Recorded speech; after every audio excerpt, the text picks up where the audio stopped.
Hello class, and welcome to our video lesson on chemical reactions.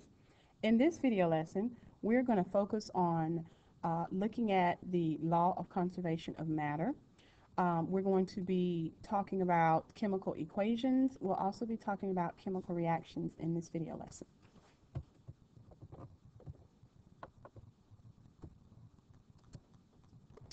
First, let's talk about a physical versus a chemical change. Matter can undergo two kinds of changes. They can either be physical or chemical. Now, physical changes in a substance will only affect the physical properties, such as its size, its shape, or whether it's a solid, liquid, or gas. The identity of that substance is the same after it changes. An example would be something like ice melting, shredding paper, or breaking glass. In all three of those examples, although the substance may look different, it still has its same identity. It's still made up of the same atoms and molecules that it had before it changed. Chemical changes are a little bit different. When chemical changes occur, they produce new substances that have totally different properties from the original substances. An example of that would be burning something or rusting. Those are two good examples of when matter changes chemically. Now, a process that produces chemical change is what we would call a chemical reaction. So when matter goes through chemical reactions, that is an example of a chemical change. Matter turning into something brand new with totally different properties. Now, how do we describe chemical reactions? Okay, once matter has gone through this chemical reaction, how can we determine what has happened with that matter? Well, to describe a chemical reaction, you must know which substances react and which ones are formed in the reaction. That takes us to the difference between our reactants and our products. Reactants are the substances that exist before the reaction began. These are the substances that would react. The substances that form as a result of the reaction are what we would call the products. So whenever a chemical reaction occurs, you start with your reactants, the chemical reaction happens, and then you get products that are formed after the reaction. What goes on in the chemical reaction can be more than what you see with your eyes. You can't always see the new products that are forming. Chemists have tried to find a way in which reactants are used and products are formed in a chemical reaction. They can write it in a shorthand form, which is what we call a chemical equation. A chemical equation will describe to us what has happened in a chemical reaction. It will show the reactants. It also shows the products. It shows the physical state of the substances, which is just basically talking about whether it's a solid, liquid, or gas. It also shows the proportions of each substance present. That's how much do we have of these different substances. One way you can describe a chemical reaction is with an equation that uses words to name the reactants and the products. If we look over here, we've got a list of some common reactions that happen around the house, and this is just representing it by showing words, using it with words. The reactants are on the left side of the arrow. So whenever we're writing out chemical equations, we always want to start with the reactants first. They're always on the left side of the arrow, and they're separated by a plus sign. So you put a plus sign between the different reactants that you are starting with. The products are placed on the right side of the arrow, and they're also separated by plus signs. The arrow between the reactants, which is here, represents the change that's occurring during the chemical reaction. So this arrow just lets me know that some kind of change has occurred and I'm ending up with some new substances. So this is a way to represent a chemical reaction by using words. Chemical names are usually used in word equations instead of common names. So whenever we're writing out a chemical equation, we would use the chemical name of that substance and not just its common name. For example, instead of me writing salt in an equation, I would put the chemical name, which is sodium chloride. In a baking soda and vinegar reaction, the chemical names of the reactants are sodium hydrogen bicarbonate, that's your chemical name for baking soda, and then acetic acid is your chemical name for vinegar. The names of the products are sodium acetate, water, and carbon dioxide. So these are the three products that are going to be produced after this reaction has occurred. The word equation for the reaction is, remember we just said that you can write a chemical equation using words. So this is what it would be for this particular reaction. Acetic acid plus sodium hydrogen carbonate produces sodium acetate plus water plus carbon dioxide. Now that word equation for the reaction of baking soda and vinegar is pretty long. You can convert a word equation into a chemical equation by substituting the chemical formulas for the chemical names. The chemical equation for the reaction between baking soda and vinegar can be written as follows, and you can see it down here.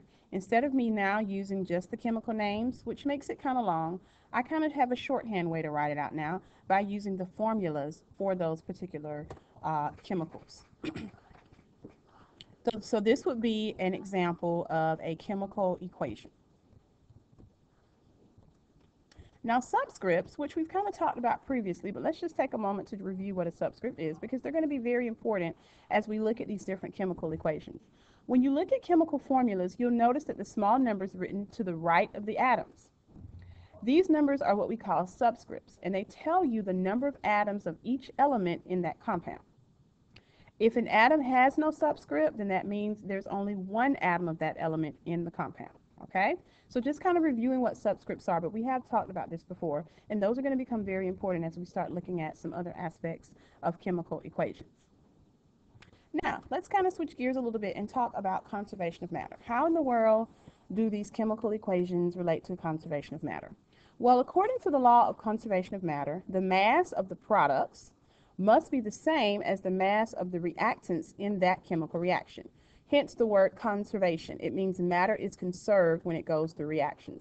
You don't lose any, you don't gain any. You keep what you had. And that's what this law of conservation of matter is talking about. And this principle was first stated by a French chemist named Antoine Lavoisier. He showed that chemical reactions are much like mathematical equations. In math equations, the right and left sides of the questions are numerically equal. For example,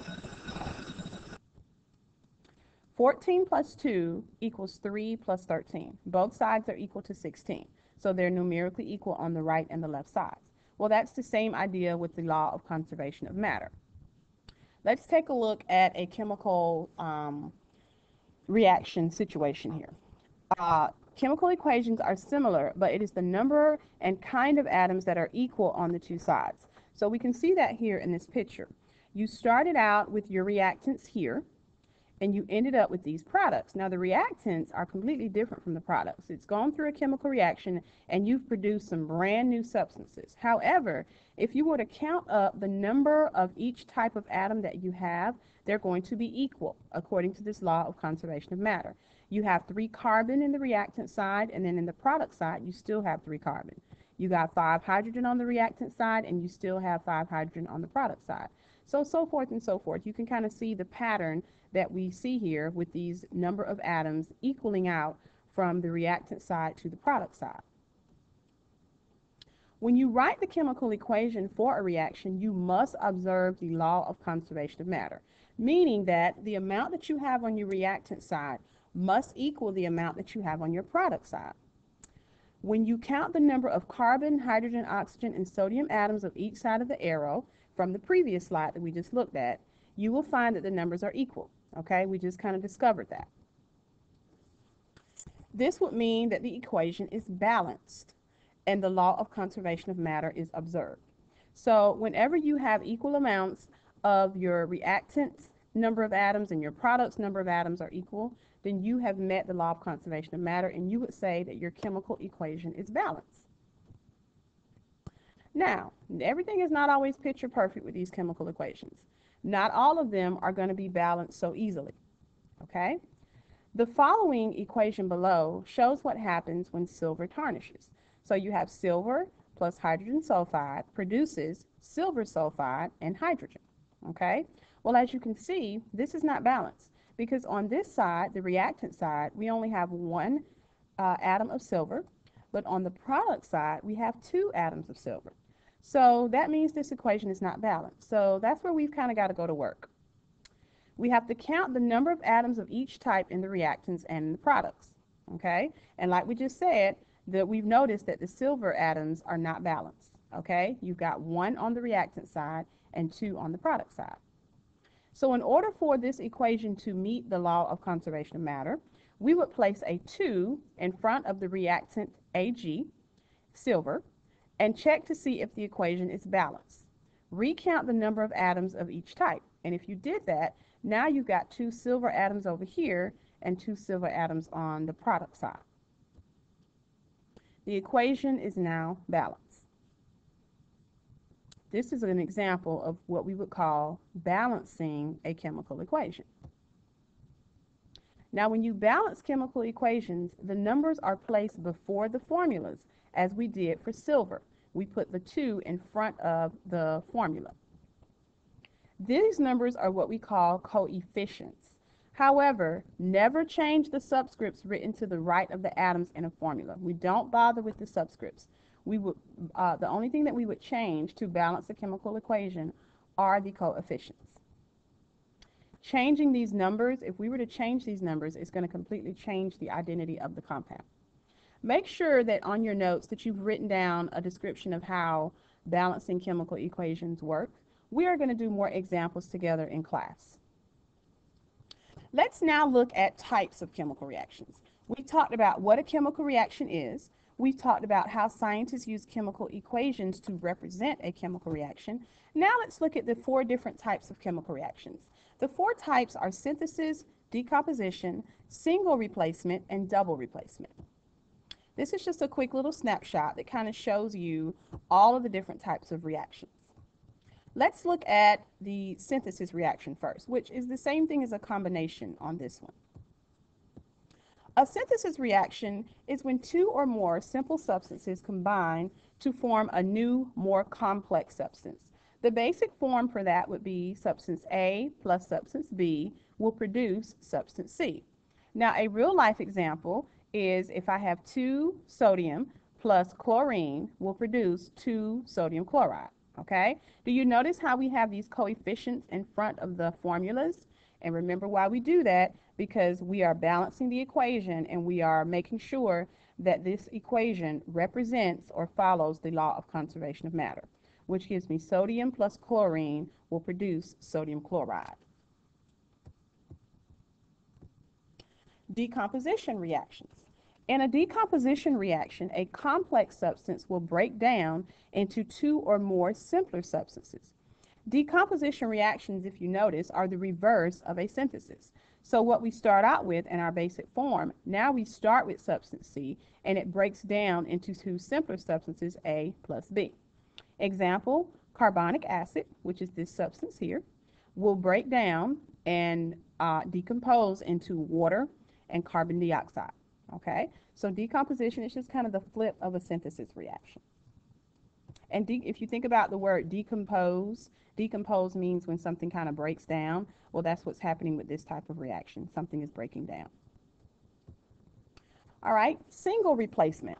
In a single replacement reaction, an uncombined element replaces an element that is part of a compound. So let's look at the basic form of that. You have A, which is your uncombined element, plus Bx, which is your compound, will produce Ax plus B. So if you look right here, this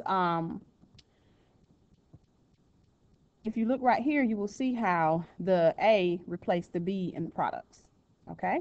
Oh, too far. An example of that would be 2 kBr potassium bromide plus chlorine will produce potassium chloride plus bromine. You can kind of see right here how your chlorine replaced your bromine on the product side. So this is what we would call a single replacement. An uncombined element will replace an element that is part of a compound. Okay, our last type of reaction is a double replacement reaction. In this reaction, different atoms in 2 different compounds replace each other. In this type of reaction, you can kind of see that the compounds are just really switching partners, okay? The basic form of that is AX plus BY will produce AY plus BX. You can just see where they just switch partners. The A and the B They kind of stayed where they are, and then Y and X just kind of flip-flop and they switch partners. Let's look at an example of that. You've got sodium chloride plus silver fluoride will produce sodium fluoride plus silver chloride. The chlorine and the fluorine, they swap places, okay? And they ended up with different partners. Now, we're going to practice this more in class, but whenever you're writing these out, you also have to make sure that you're writing the formulas correctly, especially if I were to give you the reactants and tell you to predict the products based off what type of reaction this appeared to be. We got to make sure that we're writing them properly. And we're going to talk more about how to write those compounds out properly when we're writing them. But this is what we would call a double replacement reaction. That concludes our video lesson. Please make sure that you have recorded all the notes according to the outline that was given in class. Watch the video again if needed.